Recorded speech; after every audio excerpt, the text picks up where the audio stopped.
Bom, você é professor do Departamento de Geografia da USP. E o que é que você estuda especificamente? Climatologia, é isso? Climatologia antártica, do continente antártico, já há 20 anos. É só do continente antártico? É a minha especialidade, mas o resto também. Sim, não tem como separar. Claro. E você esteve na Antártida algumas vezes? 2 vezes já. O que você acha das teorias de que o aquecimento global está derretendo o gelo do continente? Começa que já nem é uma teoria, é só uma hipótese. Então ela não carece de prova científica. Então é isso que é o pior. Você tá... Não carece de não tem prova científica do aquecimento global. São 26 anos, na verdade são 3.000 anos que essa história já existe. Nossos pesquisadores da equipe da Climagel já foram buscando essa informação. Já se discutiu isso nas ágoras das póleis gregas. Se cortasse árvore ia mudar o clima do planeta. Na Grécia Antiga já se discutiu? No Senado Romano se faria ou não os aquedutos porque ia mudar o clima e por aí foi. Até hoje nós estamos com essa historinha, a mesma coisa. O clima vai mudar, o homem mexe no planeta, não sei o quê, e não mexe nada. Mas é engraçado, tem relatos de uma civilização, não sei se é a Inca ou se é Azteca, aonde eles iam cortando florestas para usar essa madeira, inclusive para queimar essa madeira, com aquecimento, etc. E à medida, quando chegaram nas últimas árvores, que acabou a floresta, que a civilização também começou a cair, a entrar em decadência. Não tem nada a ver uma coisa com a outra. Você destruiu aqui, não tem uma consequência? Não pode ficar... Tem que tomar muito cuidado com isso, porque isso são ações locais e não são ações planetárias. Mas no local funciona. Mesmo assim, a alteração é muito pequenininha. A cidade de São Paulo faz o seu microclima, por exemplo. Assim não. E aí o clima global é outra coisa. Mas o discurso desse pessoal é que a cidade altera o clima do planeta. Portanto, a cidade tem que se adaptar à mudança do clima, que ela mesma fez. Mas espera aí, raciocínio circular, né? Agora, como é que é? Quer dizer que o gelo não está derretendo lá? Não, o gelo derrete e congela de novo. Tem os seus ciclos, Isso já é muito conhecido desde o final da Segunda Guerra Mundial. Primeiro que o próprio cenário de guerra era o cenário polar, A gente está acostumado a sempre ver o mundo no planisfério, acha que os Estados Unidos estão de um lado de cá, a Rússia está do outro lado, eles vão se matar por mísseis por cima do Atlântico, Não, eles vão se matar em cima do polo, Na verdade, eles estão pertinhos um do outro, Então, o conhecimento do gelo, já na época militar, já é muito difundido. Então, o próprio Ano Geofísico Internacional, 1957 até 58, estendido até 59, a primeira missão dos americanos foi atravessar o polo e, inclusive, colocar um submarino nuclear no polo. Embaixo da exatamente. Foi o submarino Nautilus, que conseguiu, em 57, atravessar o polo todo. E o submarino Skate, ele conseguiu furar o gelo, quer dizer, eles já sabiam exatamente aonde estão as polinhas, que são as aberturas do gelo do Ártico, para poder colocar a arma de guerra lá. Então o clima e militarismo está sempre andando junto, Tudo está andando junto com o militarismo. Como é que é o negócio do nível do mar? Não está subindo ano? Não, o nível do mar continua no mesmo lugar. Tem essa história também. As calotas estão derretendo. Não. Primeiro que se fosse derreter alguma coisa, teria que ser a Antártida. Então, aí sim você teria uma elevação do nível considerável. Mas para derreter a Antártida, cara, para nós, você tem que ter uma temperatura na Terra assim, uns 20 ou 30 graus muito mais elevado. Sim, mas a medição do nível do mar está subindo? Não, ele tem pequenas variações. Por exemplo, só o El Niño, que é um fenômeno completamente natural, varia o mar meio metro. E aí os piores cenários do IPCC, que é o painel intergovernamental para a mudança do clima, o pior cenário deles é 50 centímetros. Em quanto tempo? Em 100 anos. Mas não tem uma medição feita pelo Capitão Cook? Tem. De quando é? Acho que é 1780, mais ou menos. E de lá para cá? No mesmo lugar. O nível do mar está no mesmo lugar. Então, que alívio que você me dá. Isso, nossa. Não, tem uma situação mais engraçada. É. Que eu fui fechar minha conta num banco que se diz sustentável, essas coisas, eu odeio essa história, né? E, não, mas o senhor faz o quê? Eu sou professor de climatologia. O mundo vai acabar? Eu, meu Deus. É assim, as pessoas estão assim, apavoradas, o mundo vai acabar. Não, a Mariana estava preocupadíssima, inclusive ela tampa tudo que é espelho até hoje, Por causa do aquecimento com medo global. de ver o reflexo do aquecimento global. O aquecimento global virou o bode expiatório para todos os males da humanidade. Bom, falando em aquecimento, e a famosa, não é a calota polar, como é o efeito estufa? Esse é o pior de todos, né? Essa é uma física impossível. Ai, eu estou tão contente hoje. Quer dizer, o mundo terminar em 2012, nem pensar, né? De jeito nenhum. Tá. Então vamos para o efeito estufa. Como é que é? O efeito estufa é a maior falácia científica que existe na história, né? Primeiro que ele é baseado num conceito científico que não existe. A Terra tem essa temperatura porque ela tem atmosfera, recebe energia do Sol, tem uma interação com a atmosfera, e por lei dos gases, note, não é uma teoria, é a lei dos gases, pressão, temperatura, né, e volume. Então, por causa de ter uma atmosfera, nós temos essa temperatura. Eu adoro essa discussão assim que os aquecimentistas, que são os que trabalham para o lado do aquecimento global. Não, mas o maior exemplo de que o CO2 realmente acaba com o planeta Terra, acabaria com o planeta Terra, é Vênus. Aí eu falo, é? Tá, qual é a pressão atmosférica na superfície de Vênus? Não sei. São 90 vezes a pressão atmosférica da Terra. Portanto, a temperatura lá é de 400 graus na superfície, não é por causa do CO2, é por causa da pressão atmosférica da atmosfera de Vênus. E Vênus também tem o problema da camisa, né? Que deve ter uma certa influência. Agora, quer dizer que não há o efeito estufa? Não, essa física não existe. Então, o negócio do pum dos carneiros da Nova Zelândia, você já ouviu falar nisso? Já! Não é que é uma quantidade tão absurda de puns tem que vai causar o apocalipse, porque vai estourar com a calota não, como é que chama? Com a famosa camada de ozônio. Que não existe, né? A camada de ozônio é uma coisa que não existe, né? Não existe? Não. Meu Deus, que alívio que eu estou hoje. Quer dizer que o carneiro pode dar pum à vontade. Eu sei que tem fazendeiros ensinando o carneiro a se segurar. Pode soltar. A história do ozônio é conhecida como, né, nos cientistas sérios, não esses aí que estão aí vendidos chapa branca, que a gente chama, né? Trabalham para governos, empresas, etc. E tal. Cientistas sérios, o próprio pai da coisa é o Dobson, que no Ano Geofísico Internacional se propôs a ir para a Antártica justamente para saber qual era a variação do ozônio na calota polar. Ele já sabia que o ozônio desaparecia completamente na Antártida. E aí, de lá para cá, os caras desaparecem com essas informações e falam que é o seu desodorante que destrói a camada de ozônio.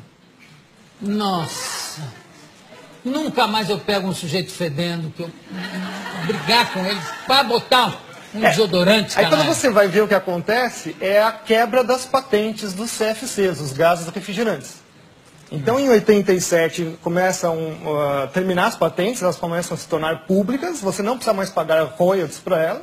Então, a indústria toda que detém essas patentes lança um substituto chamado HCFC, que é um organofluorclorado como qualquer outro, mas custa, né, o CFC passa a custar $1,38 o quilo, o outro passa para $38 o quilo.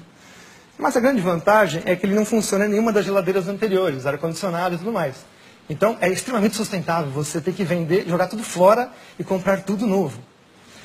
Hoje, as patentes vencem em 25 anos. Então, o discurso agora é que os HCFCs, milagrosamente, descobriram que ele também faz mal para a camada de ozônio e aquecimento global. Que alívio que a gente sente, né? Não, mas o melhor é o preço, que vai ser o substituto. Que as empresas agora falaram que vão garantir que não vai dar mais problema. Né? $128 o quilo. E também não vão funcionar nos outros equipamentos. Eles têm sempre essa jogada, né? Se vocês perceberem agora, mas não é só trocar o gazinho do refrigerante. Parques industriais inteiros têm que ser trocados, porque existem os sistemas de refrigeração central, caldeiras e tudo mais. Se vocês perceberem agora, todos os produtos estão passando a butano de novo. Os CFCs, quando eles vieram no final dos anos 40, 50, eles vieram justamente para resolver o problema de explosões em fábricas, porque é um gás totalmente inerte, não tem nenhum problema com ele. Então, hoje nós estamos voltando para trás, né? Começo do século XX de novo, por uma mentira que é que esse gazinho destrói a camada de ozônio. Qual é o gás que destrói a camada de ozônio? A hipótese, é uma hipótese de novo antrópica, que nunca foi provada, é que os CFCs, os gases organofluorocorados, conseguem destruir a camada de ozônio. O butano não. O butano está isento disso. Ele fica lá, por enquanto, né? Até alguém arrumar um problema com ele. Tem uma coisa que me chama muita atenção, Ricardo, é que sempre que você vê o anúncio de um fenômeno astronômico, a queda de um meteoro, ou um fenômeno geográfico e físico, sempre é assim, a temperatura chegou a não sei quantos graus, que não acontecia desde 1920. A nevasca que aconteceu esse ano não se via desde 1887. Quer dizer que sempre anteriormente teve alguma coisa pior? Sim, nossa, muito pior. Pois é, então por que essa coisa catastrófica, né, de achar que a próxima será a pior? Se nunca acontece isso. Os registros paleoclimáticos mostram coisas assim muito piores, tipo o nível do mar subir 50 metros em 100 anos, a temperatura subir em 50 anos 8 graus, e o pessoal está falando que vai subir meio grau em 100. Que isso, é piada isso? Isso é uma piada. Olha, tem gente já querendo fazer pergunta ali na plateia, não é? Pode fazer, faça. Você disse que esse negócio do aquecimento global não tem nada a ver e tal. E, assim, o meu pai, muitas pessoas mais velhas que eu conheço, diriam que São Paulo na década de 60, 70, era tipo, conhecido como a terra da garoa, que era muito frio. E hoje agora, você pega a época do verão, tá um baita calor, um calor insuportável. O que você pode explicar sobre isso? Isso daí é o efeito do clima no local, né? Então, isso não é um efeito global. O caso da garoa, por exemplo, nós tivemos um trabalho científico feito agora em 2009, 2010, mostrando que nos últimos 3 anos ela voltou com a mesma intensidade dos anos 30, 40. Então, na verdade, também a garoa é um fenômeno cíclico. O que carece hoje em dia muito é a observação. Nós temos pouca observação realmente dos fenômenos climáticos dentro da cidade. A gente até fala que é o clima citadino, na verdade, né? Em geral, nós temos também pouca observação. A partir dos anos 90, fechou-se estações meteorológicas no mundo inteiro. O próprio presidente Collor de Mello fechou diversas estações meteorológicas aqui no Brasil também. Então a gente carece bastante de informação meteorológica in loco. Os satélites medem, mas sempre tem assim um problema de método, enfim, não é uma coisa tão fácil. A influência do desmatamento no clima global?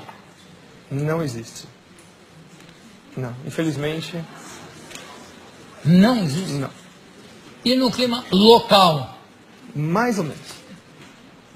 Uma coisa que as pessoas também não sabem... A Amazônia, então, não é o pulmão do Não, mundo? tem que tomar cuidado. Não, nunca foi. Nunca foi.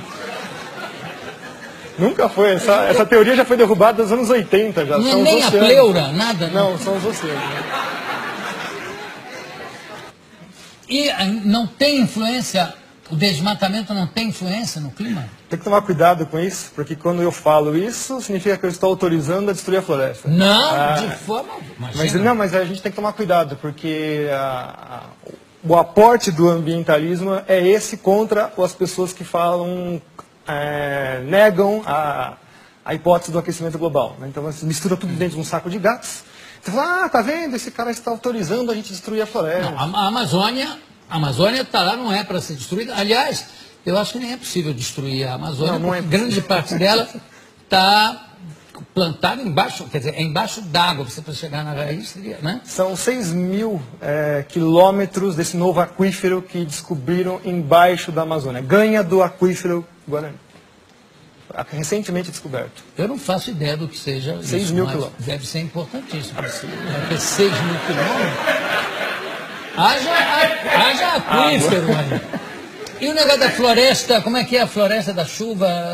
Como é que é? Na verdade, assim, a gente tem que entender que quem manda no planeta são os oceanos. Aí, por acaso, existem continentes. São 3/4 da superfície do planeta com água. Então, a maior parte da troca de massa e energia com a atmosfera é feita com os oceanos. Então, de vez em quando, eles ficam com pena, coitadinho dos continentes, né? Aquela coisinha de nada, joga um pouquinho de água para eles. E se jogar um pouquinho de água para eles, já faz todos os desastres que a gente imagina. Bom, a principal entrada de água para os continentes vem na parte tropical, que são os ventos alísios. Todo mundo já ouviu falar, estudou na escola um monte de vezes isso daí. O próprio Kipling, que é uma das primeiras pessoas que estudou climatologia lá no século XVIII, XIX, né, começando esses estudos, ele falou assim, mas como é que eu vou estudar o clima, que a atmosfera é uma coisa que é invisível, altamente dinâmica e não dá para fazer nada? Bom, ele conseguiu verificar que a vegetação respondia ao clima. Então ele viu assim, olha, gozado, né? Nessa parte toda do planeta, salvo algumas exceções regionais, você tem florestas extremamente virtuosas, imensas, e é justamente onde chove bastante, onde você tem as principais células de trovoadas, né? Os relâmpagos fixam nitrogênio na chuva e, portanto, jogam isso na superfície. Então tem toda uma simbiose aí entre os fenômenos da atmosfera. Então as florestas, o nome técnico da floresta em inglês, por exemplo, eles chamam rainforest, né? Então, florestas de chuva. A floresta está lá porque chove, não chove porque tem floresta, vocês entenderam? Então, quer dizer, que se você cortar, vamos supor que vamos fazer assim um cenário hipotético, já que eles adoram fazer cenários, vamos fazer também. Vamos supor que você tira toda a Amazônia de lá, você tira tudo lá, 20 anos depois está tudo de novo nascendo. Tudo de novo nascendo. Mas leva 20 anos. 20 anos. Que não é nada na história do planeta.